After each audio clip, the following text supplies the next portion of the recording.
As China bared its fangs yet again last week, asking for the imaginary 1959 line of actual control to be accepted as de facto border, one of the last communications by the then Deputy Prime Minister Sardar Patel to Prime Minister Jawaharlal Nehru came to my mind. The oft-quoted prophetic letter of November 7, 1950 is a stuff of legend for the students of India's modern history. Written months after Chinese forces moved into Tibet and weeks before his death, every prediction made by Patel in that letter has come true. From China's irredentist expansionism to a two-front war scenario to the spread of left-wing extremism in the country due to the supply of weapons and ideology from China. Now let me come to the issue of LAC. On April 29, 1954, India and China signed an agreement on trade and intercourse between Tibet and India, under which India gave up all territorial claims over the territory, effectively recognizing Tibet as a region of China. Yet, in a measure of the contempt the Chinese had for the paper on which the document was signed, 2 months later in June, they intruded into Chamoli district's Barahoti pasture in Uttarakhand. When an explanation was sought about China's maps showing wrong alignment of India-Tibet border, Prime Minister Zhou Enlai wrote back to Nehru in October 1954, informing that India should not worry, as those were old maps of the Kuomintang regime and that the present government had not found time to revisit them. Barahoti marked the beginning of the Chinese policy of territorial chipping at the blocks in the Himalayas that would culminate with the 1962 war.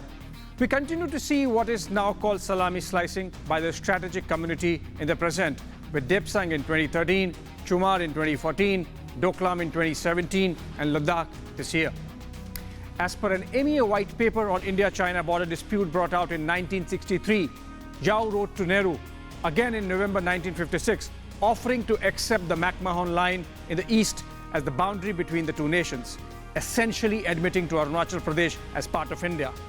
But months after this written assurance, surreptitious intrusions started, with China building the Aksai Chin Road. By 1958, China stepped up the aggression and started stopping Indian patrols to Haji Langar. Clearly, there was a plan in the works. In September 1959, China formally claimed its territorial jurisdiction over the entire Aksai Chin and Nefa in the eastern sector, having denied it since 1956 in writing. Map 1 shows the actual positions held as of 1959, the Chinese claim line of 1959 and the acquired lines with the massive 1962 invasion. The line to the extreme right is the one that includes the territory Zhou claimed as belonging to China in his talks with Nehru in 1960. Map 2 shows the extent and scale of the cartographic aggression by the Chinese between 1959 and 1960 before actualizing it on the ground with troops in 1962 war. This incidentally includes the Galwan Valley, which was never physically possessed by the Chinese till this summer, leading to the clash of June 15. Map 3 shows the massive border infrastructure built by the Chinese between 1959 and 1962 as a build-up to the war, clearly suggesting a meticulous plan to execute it with clear military objectives in pursuit of actualizing the cartographic aggression on the maps. Map 4 shows the positions of the Chinese posts as on September 8, 1962, just before they launched the invasion to actualize their cartographic aggression of 1959. The line to the extreme right shows the area that was captured by them before announcing ceasefire on November 21, 1962. The line in the middle is the line to which the Chinese withdrew. Note the interesting bit that by their own admission, they pulled back behind the Galwan Valley, which is facing fresh claims in 2020. Map 5 shows the demilitarized zone that India would have had to create had we accepted the November 21, 1962 proposal actualizing the 1959 claim line of the Chinese. India's defense outposts like Daulat Beg Oldie that crucially defend the Karakoram Pass, or Budse, where Indian Army has a base, or Chushul, where we have a garrison and has provided us advantage in the late August action by occupying heights in Kailash Ranges to Delta China, all would not have been with us.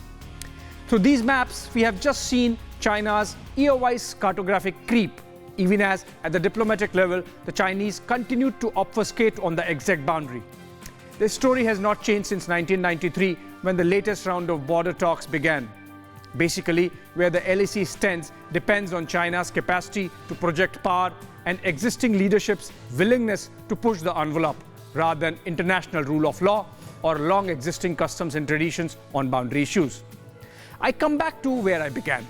A few days after writing the letter to Nehru, which by the way went unanswered, Patel was addressing a gathering of the Central Aryan Association in Delhi on Arya Samaj founder Swami Dayanand Saraswati.